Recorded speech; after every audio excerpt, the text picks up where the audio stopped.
I'm so ashamed to admit this. Oh, I love them so much. My little babies. Girl falls in love with boy. Now what did I do?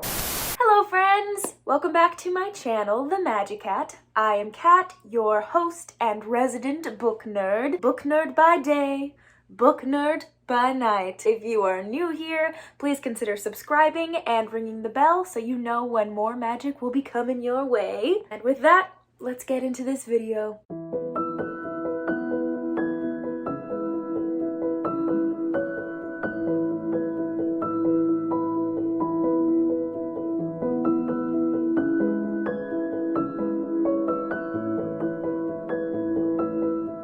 Love is in the air, or is it?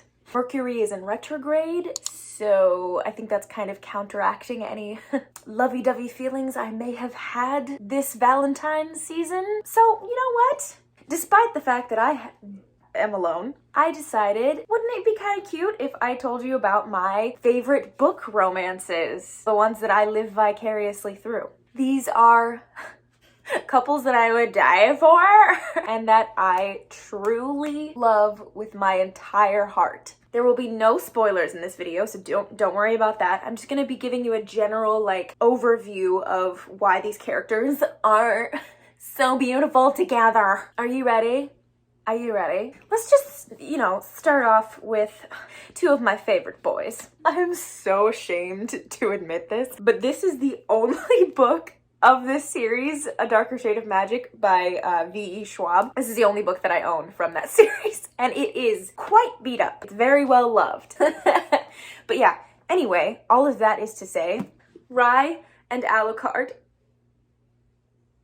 my little babies. This is a relationship where trust has been broken in the past, and it has to be reestablished over these two books where a lot of other shit is going on. But you have this hope that these two were meant to be together, and there's forces acting on them that are out of their control that are bringing them closer and closer and closer. And it's a lot of Alucard proving himself to Rye. It's this epic Alucard fighting to recapture Rye's heart, and Alucard sort of having to realize and recognize his own worth to be able to extend that into loving someone else. Oh, I love them so much. So that was Rye and Alucard.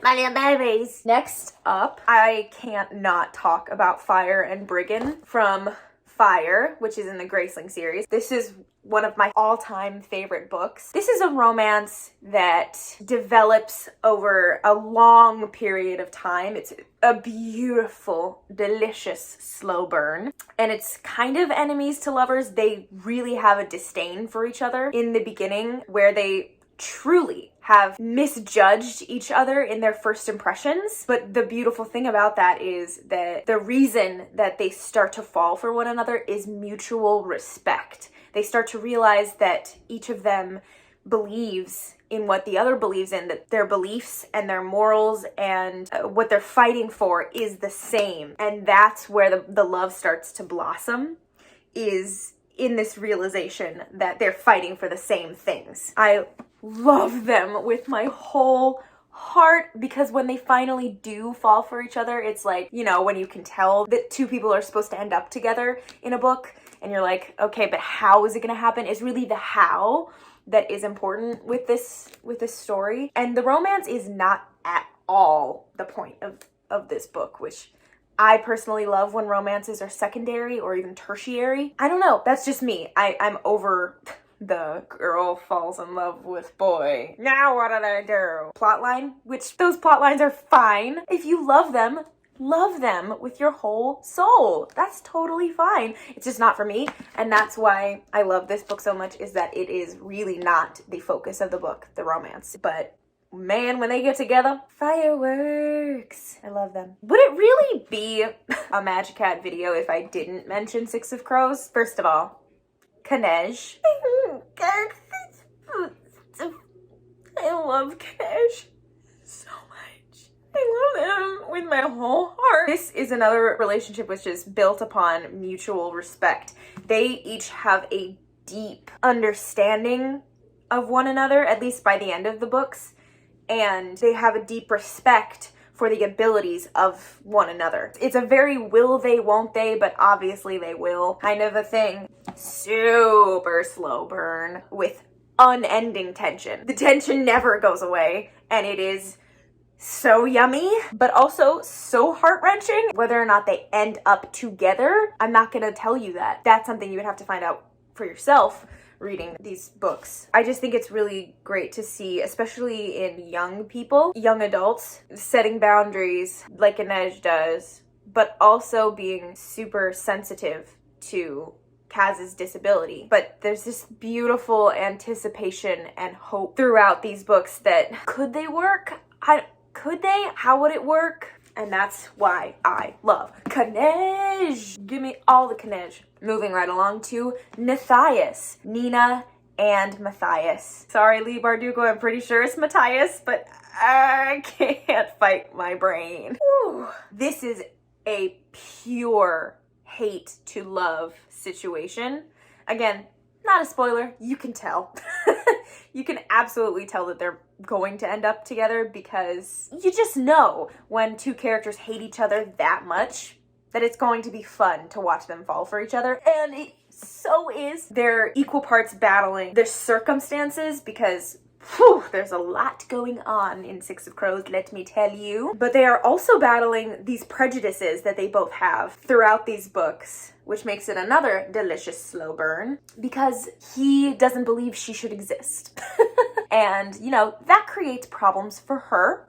They constantly surprise each other. They're from two completely different worlds, and they are constantly in the process of shifting each other's perspectives, which is so gorgeous. It's so gorgeous. I love them. Nina is one of my all-time favorite characters ever written. That relationship is one of the most important, I think, because it shows that you can love anyone and you can grow to understand people and accept them for who they are and be romantically involved with somebody that may be from a totally different world than you. I don't know if I'll ever stop talking about this book. I hope not. That was Matthias and Knej.